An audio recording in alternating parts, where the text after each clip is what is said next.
Hello children, आज की इस वीडियो में हम पढ़ने जा रहे हैं chapter 4 judiciary.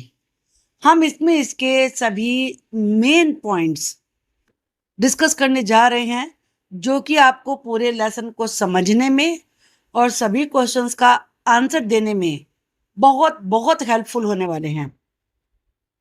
What is the role of the judiciary? आखिरकार जुडिशरी का रोल क्या होता है? रोल को समझने से पहले जुडिशरी क्या होती है हम ये समझ लें। जुडिशरी का मतलब होता है न्याय प्रणाली, यानी कि जस्टिस देने का जो सिस्टम है, न्याय करने का जो सिस्टम है, वो कहलाता है जुडिशरी। अब हम इस पॉइंट पर आते हैं कि जुडिशरी का रोल क्या होता है।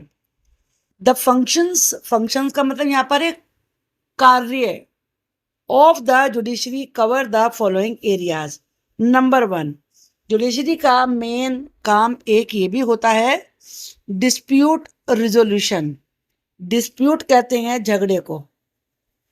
तो झगड़े हो ही जाते हैं, कभी दो पड़ोसियों के बीच में, कभी दो ऑफिसर्स के बीच में, किसी के बीच में भी झगड़ा हो सकता है। तो रिजोल्यूशन का मतलब है हल, झगड़े का हल। The judicial system offers a platform for resolving conflicts. Conflicts का मतलब भी झगड़े से ही है। अमंग इंडिविजुअल्स, लोगों के बीच में जो झगड़े होते हैं उनको हल करने का एक प्लेटफॉर्म है जुडिशरी। और केवल लोगों के बीच में नहीं, इंडिविजुअल का मतलब है लोगों के बीच में, पीपल। क्या मतलब होता है इंडिविजुअल का? People. Between citizens and the government, अगर किसी व्यक्ति और सरकार के बीच में झगड़ा है। बिटवीन स्टेट गवर्नमेंट्स, अगर दो स्टेट गवर्नमेंट के बीच में झगड़ा है, मान लीजिए उत्तराखंड यूपी में हो गया, पंजाब हरियाणा में हो गया, जैसे कि तमिलनाडु और कर्नाटका में था, आपने पढ़ा है पहले क्लास में ये।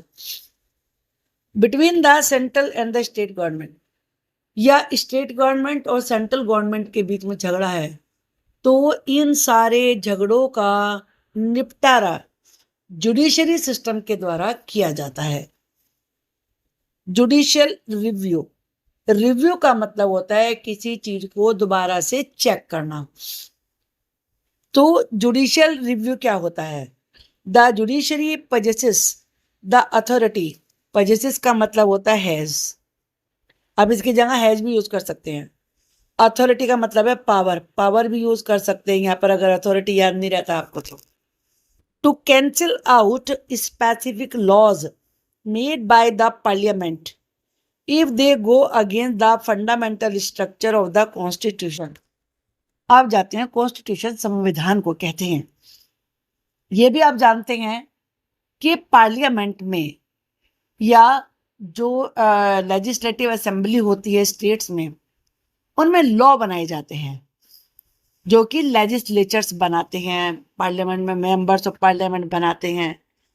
अगर वो लॉ हमारे कॉन्स्टिट्यूशन के फंडामेंटल स्ट्रक्चर के अगेंस्ट है, उसके अनुरूप नहीं है, तो जुडिशरी के पास इतनी पावर होती है कि वो उसे कैंसिल कर सकते हैं। यही प्रोसेस जुडिशियल रिव्यू कहलाती है। अपहोल्डिंग द लॉ, लॉ को कायम रखना। अपहोल्डिंग का मतलब है कायम रखना। सेफ गार्डिंग, सुरक्षा करना। फंडामेंटल राइट्स, हमें कॉन्स्टिट्यूशन के द्वारा कुछ फंडामेंटल राइट्स दिए गए हैं, जैसे right to life, right to education, right to food, तो बहुत सारे हैं ये। तो इनमें से हमारे इन फंडामेंटल राइट्स की सुरक्षा करना और लॉ को बनाए रखना हर हालत में, ये काम भी जुडिशरी का है। Every Indian citizen has the right to approach either, approach का मतलब है पास जाना, इधर द सुप्रीम कोर्ट और द हाई कोर्ट, कि हर नागरिक के पास अधिकार है, वो या तो सुप्रीम कोर्ट में जा सकते हैं, हाई कोर्ट में जा सकते हैं, if they perceive a violation of their fundamental rights. Violation का मतलब है उल्लंघन। अगर उन्हें लगता है कि उनके किसी भी फंडामेंटल राइट का उल्लंघन किया जा रहा है, उसे तोड़ा मरोड़ा जा रहा है, तो वो हाई कोर्ट में जा सकते हैं, वो सुप्रीम कोर्ट में भी जा सकते हैं इस बात की शिकायत करने के लिए। What is an independent judiciary? अब कहा जाता है कि जुडिशरी किसी के प्रभाव में नहीं काम करना चाहिए, उसको वो स्वतंत्र होनी चाहिए। क्या मतलब होता है इंडिपेंडेंट का? स्वतंत्र, फ्री, किसी दबाव में नहीं होनी चाहिए। तो क्या मतलब है इसका? The independence of judiciary एंटेल्स non interference. Interference का मतलब होता है हस्तक्षेप। अब हस्तक्षेप से मतलब क्या होता है? किसी के बीच में दखल अंदाजी करना। From other branches of government, कि गवर्नमेंट की कोई भी ब्रांच, कोई भी ऑफिस, कोई भी ऑफिसर इंटरफेयर नहीं कर सकता। नेमली द लेजिस्लेचर, चाहे तो कानून बनाने वाले हों, एंड द एग्जीक्यूटिव, या उन्हें लागू करने वाले हों। लेजिस्लेचर कौन होते हैं? लॉ बनाने वाले। और एग्जीक्यूटिव कौन होते हैं? लॉ को लागू करने वाले। मतलब लॉ बना दिया, भाई उसे देखना भी तो है ना कि लोग उसे फॉलो कर रहे हैं कि नहीं कर रहे हैं। तो ये काम होता है एग्जीक्यूटिव का, जिसमें डीएम आते हैं, तहसीलदार आते हैं, एसडीएम आते हैं। तो ये सब आते हैं एग्जीक्यूटिव में, और जो एमपी एमएलए होते हैं वो लेजिस्लेचर में आते हैं। Courts operate freely. कोर्ट्स बिल्कुल फ्री होके काम करते हैं। ऑपरेट का मतलब है काम करना, वर्क। यहाँ ऑपरेट से मतलब ऑपरेशन करना नहीं है। And do not act on behalf of the government. वो गवर्नमेंट के लिए काम नहीं करते, उसकी तरफ से काम नहीं करते। The autonomy of the judiciary empowers. Autonomy का मतलब है फ्रीडम। जो जुडिशरी की फ्रीडम है,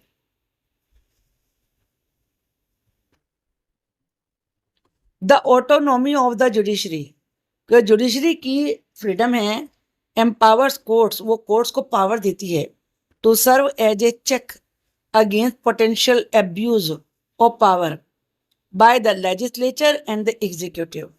कि जो लेजिस्लेचर हैं, जो एग्जीक्यूटिव्स हैं, वो अपनी पावर का गलत प्रयोग ना करें। एब्यूज का मतलब गाली देना नहीं है, इसका मतलब है मिसयूज, गलत यूज करना।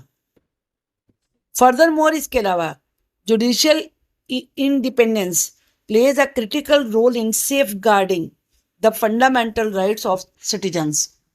की जो जुडिशियल इंडिपेंडेंस है, वो नागरिकों के फंडामेंटल राइट्स को सुरक्षित रखने में बहुत इंपॉर्टेंट रोल प्ले करती है।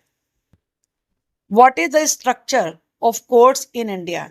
इंडिया में कोर्ट्स का स्ट्रक्चर क्या है? India judicial system comprises 3 distinct tyres of courts. 3 प्रकार के कोर्ट्स हैं। सबसे जो छोटे कोर्ट होते हैं वो डिस्ट्रिक्ट कोर्ट होते हैं, उससे बड़े होते हैं हाई कोर्ट, और उससे बड़ा होता है supreme court.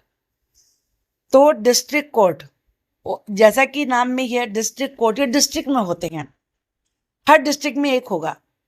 Often refer to as subordinate और district court. These are the courts where the majority of individuals interact. इसमें काफ़ी लोग अपनी शिकायतें लेकर जाते हैं। They operate at tehsil level, ये तहसील लेवल पे काम करते हैं। इसके बाद है हाई कोर्ट। हाई कोर्ट हर स्टेट में एक है। Each state in India has its own high court serving as the highest judicial authority within that state. वो स्टेट में सबसे बड़ी कोर्ट होती है। इसके बाद होता है सुप्रीम कोर्ट। सुप्रीम कोर्ट केवल एक है। हाई कोर्ट तो हर स्टेट में एक होगा, लेकिन ये पूरे इंडिया में एक है। Position at the apex, top पर है। एपेक्स का मतलब होता है top. The Supreme court is the highest court in the country. Supreme court country का सबसे बड़ा कोर्ट होता है। इट्स वर्डिक्ट्स, वर्डिक्ट्स का मतलब होता है जजमेंट, फैसला जिसे कहते हैं, judgment. Holds authority over all other courts in India. दूसरे कोर्ट में जो भी फैसले दे रखे हैं उन्हें सुप्रीम कोर्ट बदल सकता है, लेकिन जो सुप्रीम कोर्ट ने जजमेंट दे दिया, वर्डिक्ट दे दिया, उसे कोई चेंज नहीं कर सकता है। The Supreme court is situated in new Delhi. India में जो सुप्रीम कोर्ट है वो न्यू दिल्ली में है। India operates under an integrated judicial framework. India में एक बहुत ही अच्छे तरीके से बना हुआ जुडिशरी का फ्रेमवर्क है, सिस्टम है। Meaning that rulings issued by higher courts are legally binding on lower court. अगर हाई कोर्ट ने कोई भी रूलिंग दी है तो वो लोअर कोर्ट को माननी पड़ती है। जैसे मैं आपको बताऊं, मान लीजिए हाई कोर्ट ने कोई भी जजमेंट दिया तो उसे मानना ही पड़ेगा डिस्ट्रिक्ट कोर्ट को। अगर कोई सुप्रीम कोर्ट ने रूलिंग दी है, लॉ दिया है, तो उसे हाई कोर्ट को भी और डिस्ट्रिक्ट कोर्ट दोनों को मानना पड़ेगा। यानी कि जो उनसे छोटी कोर्ट हैं वो अपने से बड़े वालों के सारे जो भी रूलिंग आती है, जो भी उनके जजमेंट दिए जाते हैं, उनको स्वीकार करना होता है। Additionally India employs an appellate system enabling individuals to appeal to higher courts if they deem the judgment rendered by a lower court to be unjust। मान लीजिए डिस्ट्रिक्ट कोर्ट में किसी को कोई जजमेंट दिया, लेकिन वो आदमी उससे संतुष्ट नहीं है, उसे लगता है नहीं मेरे साथ ये गलत फैसला है, ऐसा नहीं है, वो हाई कोर्ट में अपील कर सकता है। हाई कोर्ट से भी जो जजमेंट मिलता है वो उसे सोचता है कि नहीं ये भी ठीक नहीं, मैं इसे सेटिस्फाइड नहीं हूँ, तो वो सुप्रीम कोर्ट में अपील कर सकता है।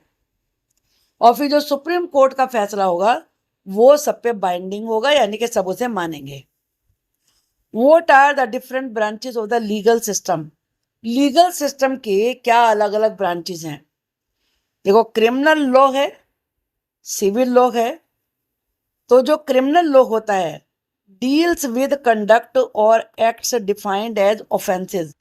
ऑफेंसेस कहते हैं अपराध, यानी कि क्राइम।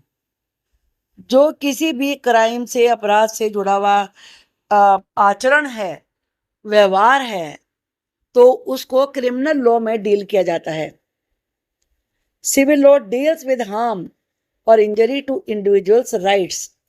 अगर किसी व्यक्ति के किसी अधिकार को हानि पहुंचाई जा रही है, हार्म का मतलब क्या होता है? हानि या नुकसान, तो वो सिविल लॉ में उसका केस जाता है। क्रिमिनल लॉ के एग्जांपल है थेफ्ट, चोरी, हैरासमेंट। हैरासमेंट का मतलब होता है उत्पीड़न, यानी कि किसी को बिना वजह पीड़ा देना। डॉरी, दहेज या फिर मर्डर, ये सारे क्रिमिनल लॉ में जाते हैं। सिविल लॉ में लैंड सेल डिस्प्यूट, लैंड की सेल को बेचने को लेकर कोई डिस्प्यूट है, झगड़ा है। परचेज डिस्प्यूट, कोई आपने चीज परचेज करी, खरीदी, उसके ऊपर डिस्प्यूट है। रेंट मैटर्स, किराए के मामले हैं। डिवोर्स केसेस, या किसी का तलाक हुआ है तो उसका मामला है, ये सारे जाते हैं सिविल लॉ में। Criminal law it usually begins with the lodging of A first information report, जिसे FIR कहते हैं। क्रिमिनल लॉ में सबसे पहले FIR की जाती है विद द पुलिस। पुलिस के पास जाके वहाँ FIR कराई जाती है। कराने की लॉज होती है, FIR लॉज कराई जाती है। इसके लिए रजिस्टर भी लिख सकते हैं, रजिस्टर कराई जाती है। हु इन्वेस्टिगेट द क्राइम, फिर पुलिस उसको छानबीन करती है। After which A case is filed in court, और उसके बाद फिर कोर्ट में केस फाइल किया जाता है। सिविल लॉ में क्या होता है?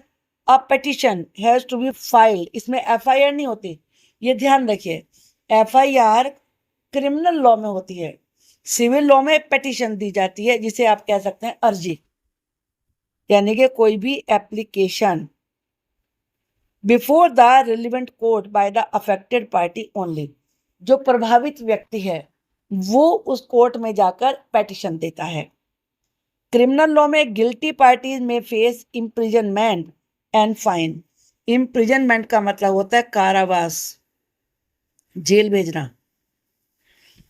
जो अपराधी, गिल्टी कहते हैं अपराधी को, जो अपराधी पार्टी है, अपराधी व्यक्ति हैं, उनको जेल हो सकती है और उन पर फाइन भी लगाया जा सकता है क्रिमिनल लॉ में। The court give the specific relief asked for. और सिविल लॉ में कोर्ट जो प्रॉब्लम थी उसे हल किया जाता है, रिलीफ दिया जाता है उसको। Does everyone have access to the courts. Access का मतलब है पहुंच। क्या हर किसी की कोर्ट तक पहुंच है? हर कोई जा सकता है? Yes, every Indian citizen has the right to access the court for justice. Justice क्या होता है? न्याय। न्याय के लिए कोई भी इंडियन सिटीजन कोर्ट में जा सकता है।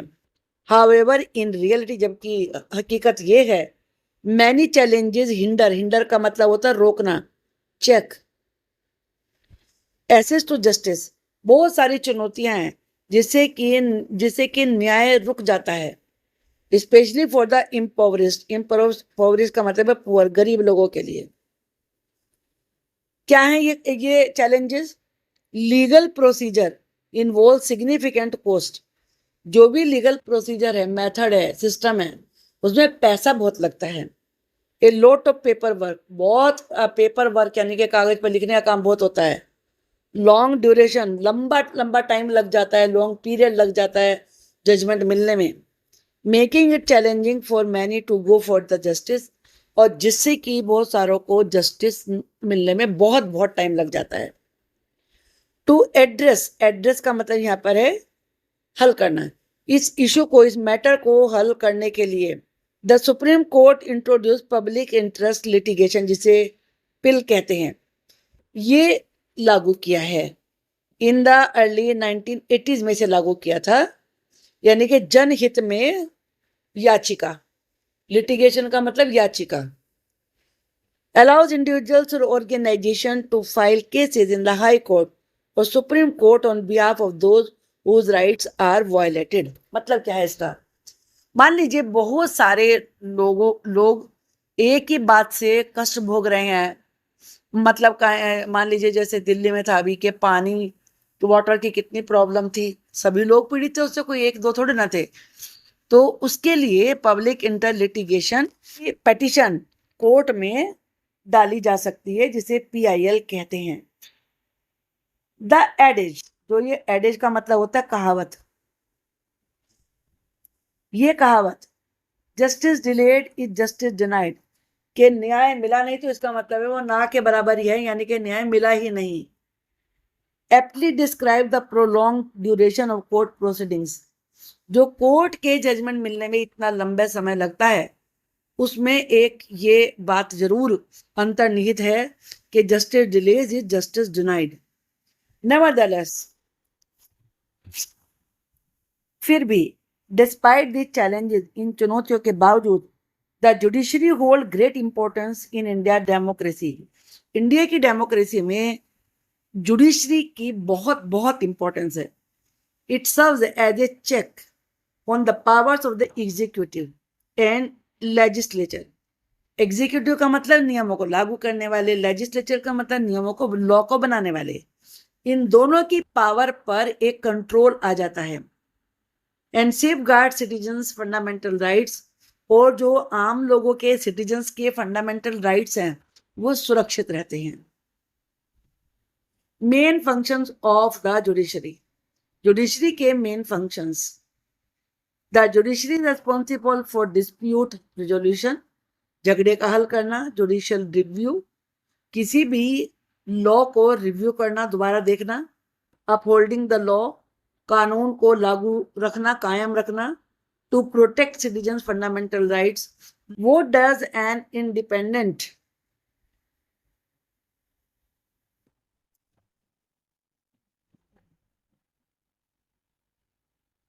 What is the structure of courts in India? India में कोर्ट्स का स्ट्रक्चर क्या है? India judicial system consist of 3 tiers, district court, high court जो कि हर स्टेट में 1 है, सुप्रीम कोर्ट जो कि पूरे इंडिया में एक है, विद एन इंटीग्रेटेड फ्रेमवर्क, जिनका कि बड़ा संगठित यूनाइटेड फ्रेमवर्क है, काम करने का तरीका, मेथड है। बेगा high court rulings bind lower courts, जहाँ की किसी भी हाई कोर्ट की जो रूलिंग है, चाहे सुप्रीम कोर्ट की हो, हाई कोर्ट की हो, वो उसे नीचे वाले कोर्ट पर लागू होती है। ये भी मैंने एक बार पहले आपको और भी एक्सप्लेन किया है। आई होप कि आपको सारे जो मेन पॉइंट्स हैं वो क्लियर हो गए होंगे और कोई डाउट नहीं रहेगा। Next video I will make on the extra questions and NCERT question answers.